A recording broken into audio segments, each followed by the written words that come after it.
Voici une vidéo qui peut vous inspirer à mieux comprendre la méthode MAPR. Des belles capacités vont s'activer en vous.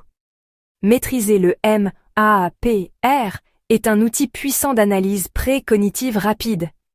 Elle permet d'intervenir efficacement en coaching en identifiant 1.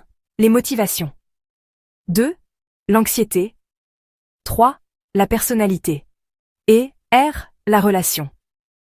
Je dois toujours vérifier ma relation avec l'individu? Il faut aussi que je vérifie où se situe mon statut hiérarchique versus la personne que je coach. Qui est-elle? Est-ce une membre de ma famille immédiate? Est-ce mon conjoint, conjointe, ou est-ce un ami? Je dois me poser certaines questions qui va me donner l'autorisation d'intervenir. Si je coach un inconnu, alors mon statut hiérarchique est différent. L'écoute est très importante, je dois commencer par voir où je peux faire des reflets dans la conversation afin d'établir une relation plus solide. Commencer à faire travailler la conversation vers des sujets prioritaires. J'évalue si c'est assez sécuritaire pour décider de ce que nous allons parler. Est-ce que j'ai fait assez de reflets? Afin d'établir plus de vulnérabilité entre nous, afin de découvrir où se cache l'anxiété, trouver les évitements de la personne.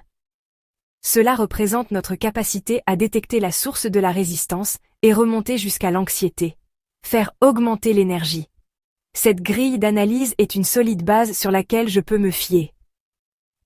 Comment intervenir repose aussi sur la loi de Pareto, afin de créer une grille de priorité qui est reliée au temps réel de la personne, savoir exactement où elle est rendue, savoir prioriser ce qui est plus urgent à travailler afin de maximiser l'augmentation de l'énergie. Quelles sont les priorités dans l'instant présent que l'on peut travailler afin de libérer 20% des blocages qui va activer une libération de 80% de l'énergie? Une des étapes est le M pour la motivation. Chaque personne agit soit par motivation d'évitement, soit par motivation d'élan. Les motivations d'évitement font agir pour fuir une douleur. Éviter l'échec, éviter le rejet, éviter la perte de contrôle, éviter la dépendance, éviter l'inutilité, éviter le vide. Les motivations d'élan poussent vers quelque chose de positif, comme la croissance, l'authenticité, la liberté, l'appartenance, le plaisir, la contribution, la spiritualité, le sens. Il faut rendre possible l'augmentation de l'élan chez la personne avec nos stratégies que l'on va mettre en place afin de trouver les priorités à travailler. Le rôle du coach est d'identifier quelle est la motivation d'évitement dominante. Mettre en lumière ce que la personne cherche à fuir le plus, ce qui mène au A pour l'anxiété. Voilà ce que je dois trouver, mais l'anxiété n'est pas directement observable. Elle se manifeste par des mécanismes d'évitement. Comment remonter de l'évitement jusqu'à l'anxiété? L'évitement est toujours une conséquence. C'est le mouvement observable qui éloigne la personne d'une expérience intérieure qu'elle juge trop menaçante. Pour accéder à l'anxiété véritable, il faut donc considérer l'évitement comme une piste inversée. Observer le comportement d'évitement. Repérer ce que la personne contourne, fuit ou refuse d'affronter. L'évitement est la trace visible laissée par l'anxiété. Nommer la direction prise par l'évitement. L'évitement oriente la personne vers le faux confort. Distraction, fuite, justification. En coaching, on valide cette direction, mais on ne s'y arrête pas. On garde en tête notre constatation afin de créer des liens avec l'anxiété. On se crée une banque de données avec ce que l'on a identifié et cela va être utilisable pour arriver avec stratégie et solution. Afin de faire le plan de renforcement pour le client. Inverser la flèche. Puisque l'évitement pointe dans la direction opposée de l'anxiété, on va apprendre à suivre les traces qui partent de l'évitement jusqu'à l'anxiété. Avec cette technique, on va développer plus de précision. Ce que la personne refuse de regarder, c'est là que réside l'anxiété. Remonter la piste par questionnement. Le rôle du coach est de demander. Si tu arrêtais d'éviter, si tu faisais face à cette situation, qu'est-ce qui deviendrait insupportable ou menaçant pour toi? Cette question oblige à regarder ce qui est caché derrière le mécanisme d'évitement. Cela amène la personne à mettre de la clarté sur la réelle cause, et l'anxiété va être repérable par le coach et l'individu. Atteindre l'anxiété racine. En répondant, la personne ne décrit plus seulement son comportement, mais la peur sous-jacente. C'est cette peur racine qui constitue la véritable masse anxieuse. Synthèse conceptuelle.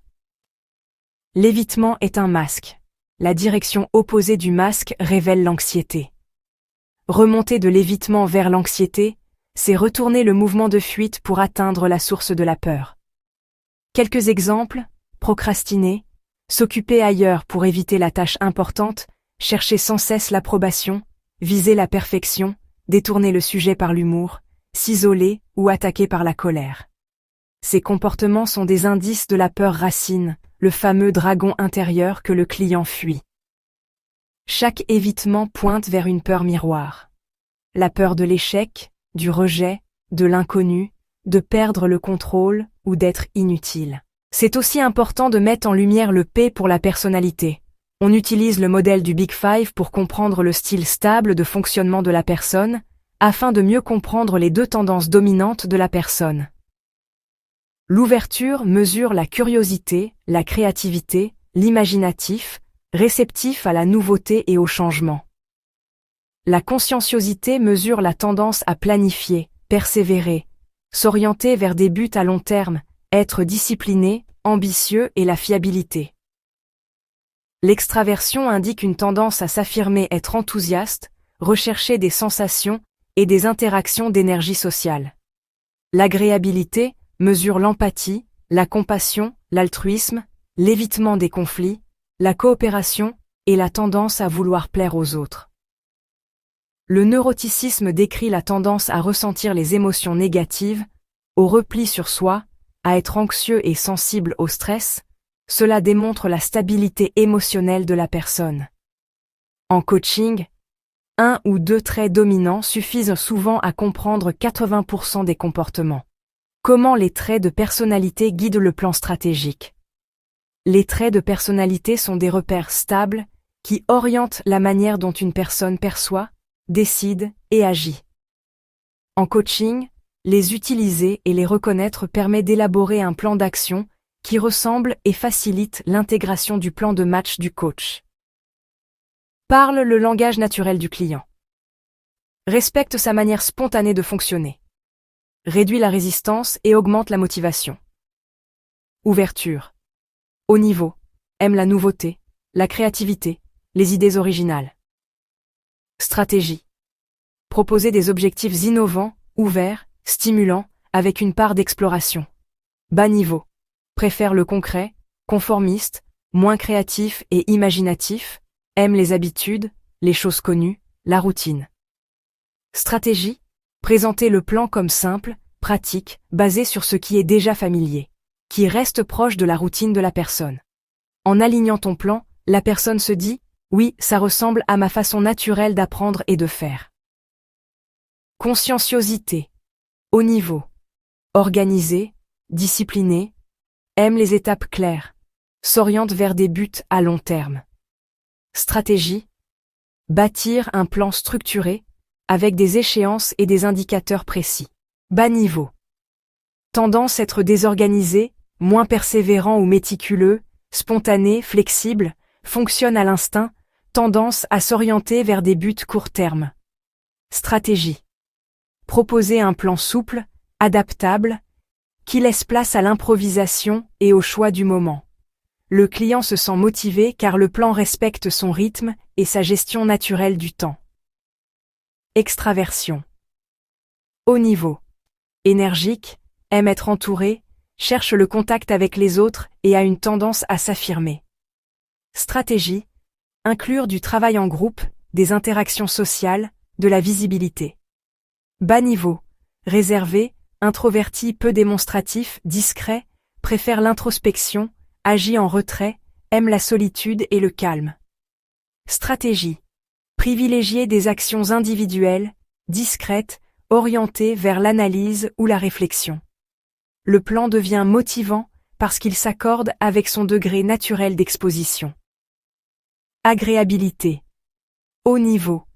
Empathique, cherche l'harmonie, évite les conflits, aime plaire aux autres. Stratégie. Montrer comment le plan renforce les liens, apporte du soutien ou du bénéfice collectif. Bas niveau, tendance à être méfiant, plus direct, compétitif, aime débattre, peu coopératif, être indépendant. Stratégie. Présenter le plan comme un défi, un moyen de se démarquer ou de prouver sa valeur. Le client perçoit le plan comme aligné avec sa façon d'entrer en relation avec les autres. Neuroticisme, stabilité émotionnelle. Haut niveau. Sensible, anxieux, réagit vite au stress, repli sur soi. Volatilité, stratégie, découper le plan en petits pas sécurisants, avec validation fréquente pour réduire l'incertitude. Bas niveau. Calme, résilient, confiant. Résistance au stress. Stratégie, stabilité émotionnelle, proposer des défis plus ambitieux, car il gère bien la pression. Le plan devient motivant, car il respecte sa tolérance au stress. Synthèse stratégique. Un plan efficace est celui qui s'adapte à la personnalité du client. En respectant sa manière d'apprendre, ouverture. En respectant sa gestion du temps, conscienciosité. En respectant son rapport au social, extraversion. En respectant son style relationnel, agréabilité. En respectant sa tolérance au stress, neuroticisme. Ainsi, le client se dit « Ce plan, je peux le voir, je peux le sentir, je peux le faire ». Et cette reconnaissance de soi-même dans le plan augmente naturellement la motivation et réduit la résistance. Voir où est la relation. C'est le niveau de confiance établi entre le coach et le client, mais évalué par sujet. Faire plusieurs reflets afin d'augmenter le pourcentage de la force de relation versus l'anxiété du sujet doit être supérieur à 1. Savoir évaluer la confiance entre le coach et client. On peut le mesurer en posant une question simple. Sur 10, à quel point te sens-tu en sécurité pour parler de ce sujet avec moi aujourd'hui? Si la confiance est inférieure à 50%, il faut d'abord sécuriser la relation. Si elle est entre 50 et 70%, on avance par petits pas et micro-contrats. Si elle est au-delà de 70%, on peut entrer en profondeur. La loi de Pareto vient ensuite guider la priorisation. On cherche toujours le 20% du problème qui explique 80% de l'énergie perdue. En pratique, cela veut dire cibler en priorité l'évitement qui touche directement la motivation dominante. Si la motivation est plus forte que l'anxiété, on nourrit le moteur. Si l'anxiété est plus forte, on travaille sur la peur racine. Si les deux s'équilibrent, on choisit le blocage central qui touche le plus la motivation du client. Un exemple concret. Un client a comme motivation dominante la croissance, mais il procrastine sans cesse. Derrière la procrastination, on découvre la peur de l'échec. En travaillant directement sur cette peur, on libère 80% de son énergie et la procrastination se réduit d'elle-même. Que la méthode MAPR vous serve d'appui pour aller à l'essentiel, libérer l'énergie et créer des transformations profondes et durables en vous et chez vos futurs clients. Osez aller à l'essentiel, osez viser le cœur, c'est là que l'impact est le plus grand.